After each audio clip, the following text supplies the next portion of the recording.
Hello everyone, I am Chen Xiaolin from Virginia Tech, and today I am going to present our work about the FPGA-based reservoir computing with optimized reservoir node architecture. First, I'd like to thank Dr. Yang Yi for mentoring this project, and thank Yibin Liang for working along with me in part of this project. I will first give a brief introduction of the background and the motivation. Then I will discuss the proposed reservoir neuron architecture in detail. And finally, I will show the experiment result. Our work is focused on the reservoir computing system, which is derived from the traditional recurrent neural network. RNNs are neural networks with internal loops inside the hidden layer, which means that the output of the node will further affect its output of the next state.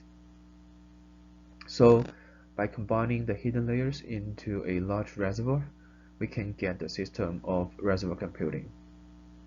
In the system of reservoir computing, as we can see from the right picture, there are three parts: the input layer, the reservoir, and the output layer. Input layer receives the data from outside and maps them into the reservoir with a high dimension. Then after reservoir updating, the output of reservoir neurons are sent to the output layer for generating the system output data. Since the mapping highly increased the complexity of the neural network, the only ways that need training are the connections between the reservoir and the output layer. Then this will highly decrease the complexity of computation. And here we can use only two equations to describe the system. For the first equation, it is the updating of the reservoir states, which are the output of the reservoir neurons. Each data vector is multiplied by the corresponding weight matrix, and the sum of products is passed to the activation function. The second equation is the generation of the system output, but the process is just similar to the first one. The motivation of our work is several properties of the reservoir in RC system. First, reservoir neurons are sparsely connected. Because the model is based on the human brain, where the synapses are also sparsely connected with ultra-low power consumption. That's what we need in the reservoir computing. In this way, the weight matrix of the reservoir is sparse. In other words, a large part of the elements in the matrix are zeros. So here we choose the bit serial design for the MAC operation to utilize the characteristic. Here MAC is short for the multiplier and accumulate.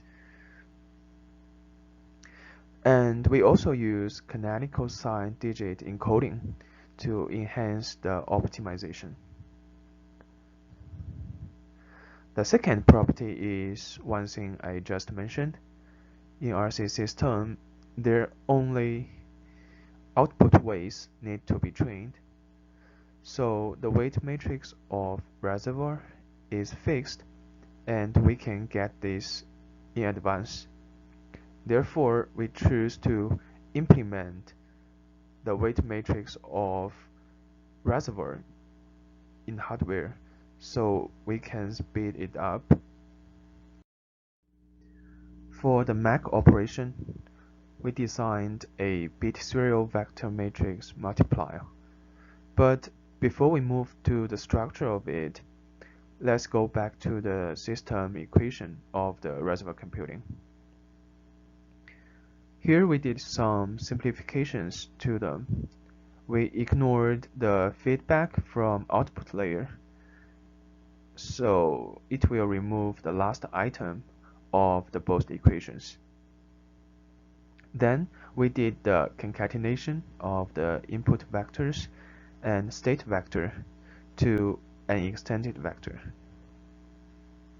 Also, we concatenated the input weight matrix and the reservoir weight matrix to an extended weight matrix.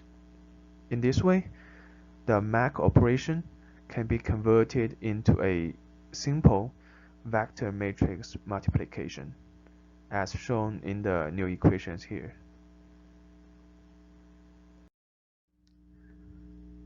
The details of the design are as follows. The basic component of the whole design is the bit serial adder. It uses two shift registers to store the operands and another shift register for the storage of output. And there's a D flip-flop being used to keep the carry bit and pass it to the next operation. And here all the data are sent in serial. Now with the bit serial adder, we can design a single bit vector multiplier and then use the single bit vector multiplier to generate the multi-bit by single bit vector multiplying shown here. So in the right figure, A is a vector of multi-bit numbers.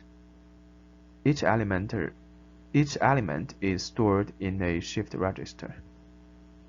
B is a vector of single-bit numbers, so they are just sent to the multiplier directly. And first we use the AND gates to do the single-bit multiplication, and then we use a tree of bit serial adders for the accumulation of the products. Here comes the key optimization principles. In the equation, the extended vector is sent into the multiplier as the variable A, and the extended weight matrix is represented as the variable B. So the elements in vector B are all constants instead of variables. If we can get the value of B and bus, we are able to simplify the logics based on the different inputs of B. There are mainly two principles of logic optimization. In figure 1, if Bn equals to 1, An multiplied by 1 is An itself, so it can be just directly sent to the next block. Here it is the bit serial adder. Therefore, the AND gate can be removed. In figure B, if Bn equals to 0, the product of An and Bn will be 0. Then both the shift register of An and the AND gate can be removed. And in the case of figure B, there both principles are applied. Then we can just replace the whole logic into a single D flip-flop. So from 2 AND gates and 1 bit serial adder to a single D flip-flop, this is quite a large optimization of the logic. We can see that this kind of logic optimization is in bit level of each number, so it will work for both the 0 elements in weight matrix and the 0 bits in each non-zero element.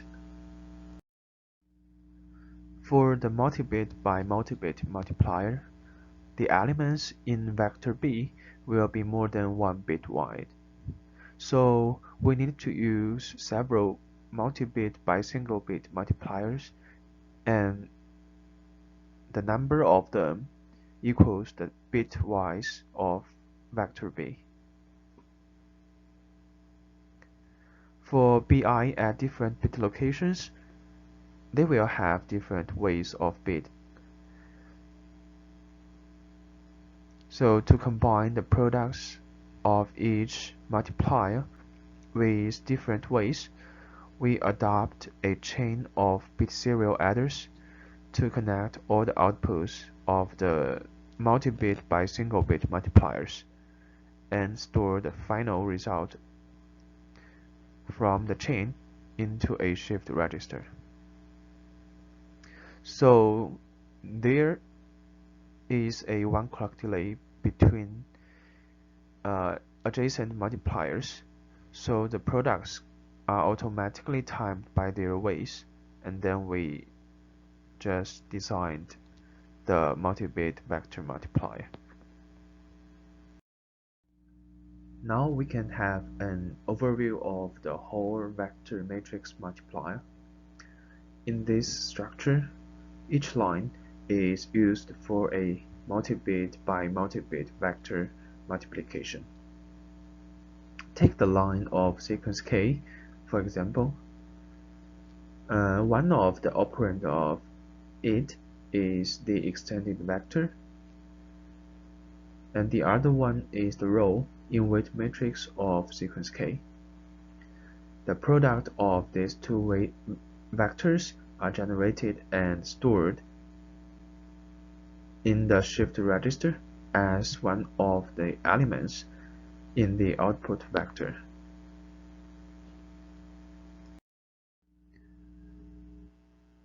The second technique we use in this design is the canonical sign digit encoding. It is also known as CSD encoding. The key idea of CSD is to search the subsequence in the number with continuous ones like 0, 1, 1, 1, and replace it with a new sequence like 1, 0, 0, minus 1. So to change it back to the binary format, it divides it into the subtraction of two binary unsigned sequences. Here it is equals to 1000 minus 0001. The original purpose of using this is because we cannot apply this structure to the signed ways. So we need to find a new technique to convert the signed number into unsigned number. By choosing CSD encoding, we not only solve this problem, but also find it can help the logic optimization.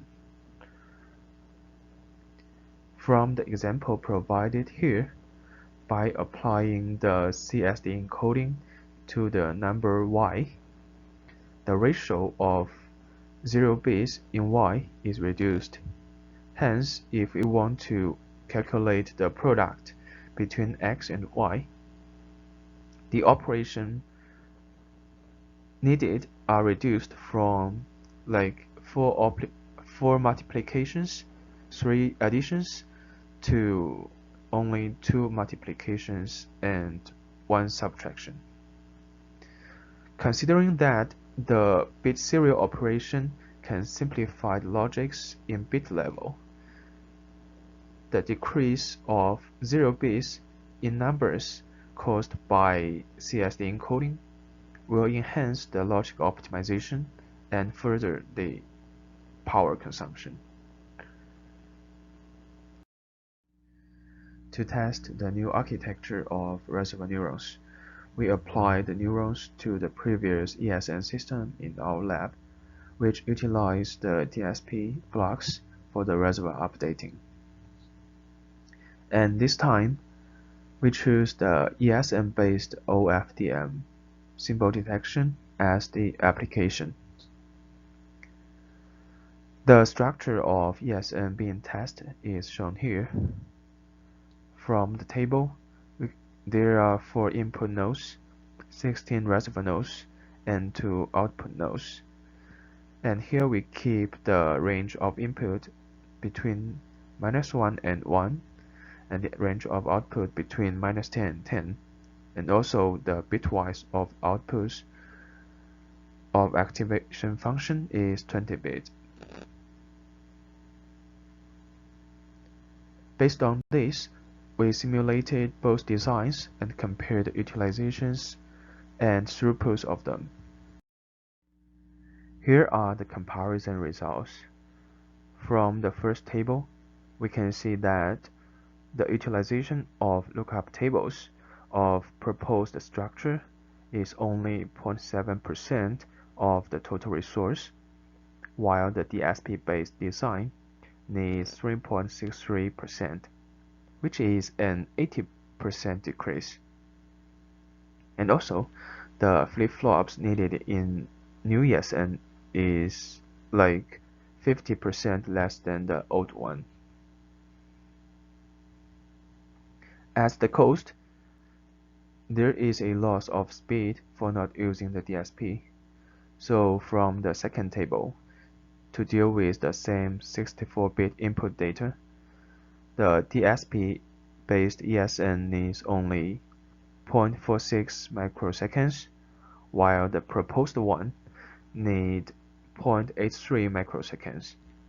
However, the loss is only 44.5%, which is acceptable with the gain in resource utilization.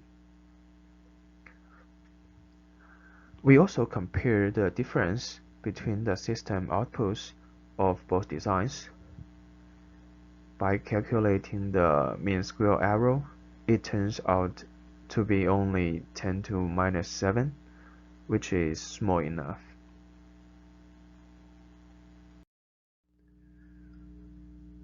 So in this work, we designed a bit serial vector matrix multiplier, with which we can make full use of the sparseness and fixed properties of the reservoir. We also applied the CSD encoding to the weight numbers, which not only make the proposed structure suitable for the calculation of signed numbers, but also enhances the bit-level logic optimization. Compared with the CSD-based ESN, the new ESN with proposed architecture reaches much higher resource utilization at the cost of only 45% loss of the throughput.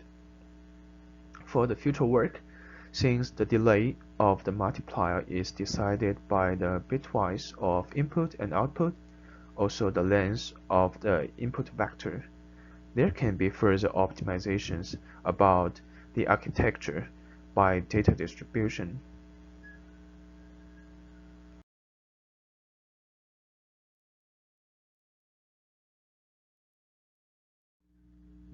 If you have any further questions or suggestions, you can contact me with this email, and thank you for listening.